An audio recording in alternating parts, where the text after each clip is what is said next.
तपाईँ युएमा हुनुहुन्छ, आफ्नो भिसा लगाउने सोचिराख्नु भएको छ भने आफ्नो भिसा लगाउनको लागि जसलाई पनि तपाईँले एडभान्स दिँदै हुनुहुन्छ भने सबभन्दा पहिला एडभान्स दिनुभन्दा पहिला फाइनल कुरा गर्नुहोस्।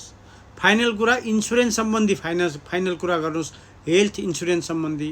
अर्को कुरा भिसा लगाउनको लागि गरिने मेडिकल खर्च कसले बिहोर्ने त्यो फाइनल कुरा गर्नुहोस्।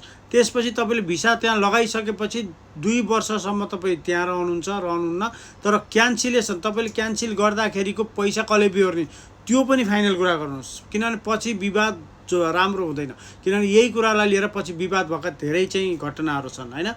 र पैसा बुझाउँदाखेरि जहिले पनि तपाईँले कोसँग काम गर्दै हुनुहुन्छ उहाँकै एकाउन्टमा पठाउनुहोस्। ट्रान्जेक्सन क्यास कहिल्यै नदिनु, ट्रान्जेक्सन गर्नुहोस् र डिस्क्रिप्सनमा लेख्नुहोस् के को लागि पैसा दिँदै हुनुहुन्छ हैन।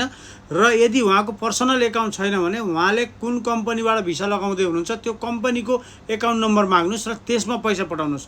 फलानु व्यक्तिलाई दे, फलानु व्यक्तिको एकाउन्टमा हाल नमान्नुहोस्। त्यो भन्दा बित्तिकै तपाईँले सोच्नुहोस् कि त्यहाँनिर केही गडबड छ है।